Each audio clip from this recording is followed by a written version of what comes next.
এই গৰমৰ বতৰত যদি আপুনি এবাৰ এই আম পান্নাৰ সোৱাদটো লয়, য'ত পদিনাৰ স্মেল আৰু জলকীয়াৰ মিশ্ৰণে আপোনাৰ মনটো ভৰাই তুলিব।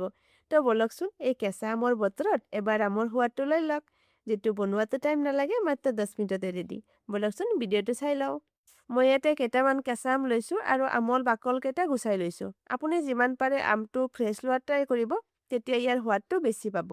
আৰু আমৰ বাকলকেইটা গুচাই মই ভালকৈ ধুই সৰু সৰুকৈ কাটি লৈছোঁ, যাতে মিক্স কৰাতে ইজি হয়।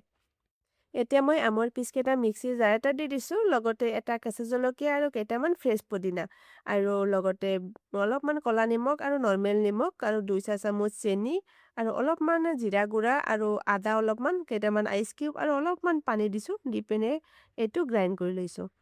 যদি আপুনি মোৰ এনেকুৱা নতুন নতুন ৰেচিপি আৰু ভিডিঅ' চাব বিচাৰে, তেন্তে মোৰ ইউটিউব চেনেলটো ছাবস্ক্ৰাইব কৰি দিব। আৰু যদি আপুনি ফেচবুকৰ পৰা চাইছে, তেন্তে ফ'ল' কৰি দিব। এতিয়া এইখিনি মই পেষ্ট বনাই লৈছোঁ, আৰু এতিয়া আৰু অলপমান ঠাণ্ডা পানী দি দিছোঁ মই, যাতে অলপমান পাতল হয়, মানে বহুত ঘন আছিলে সেইটো কাৰণে। এতিয়া মই গাৰ্নিচিঙৰ কাৰণে প্লেট এটাত অকণমান শুকান মৰিচৰ গুড়া আৰু অকণমান নিমখ লৈ ভালকৈ মিক্স কৰি লৈছোঁ, আৰু গ্লাছৰ ওপৰত নেমুৰ ৰস লগাই লৈছোঁ, তাৰপিছত গ্লাছত লগাই লৈছোঁ। আপুনি বিচাৰিলে এইটো পাৰ্ট স্কিপ কৰিব পাৰে। এতিয়া মই কেইটামান গ্লাছত আইচ কিউব দি এইটো ছাৰ্ভ কৰিছোঁ।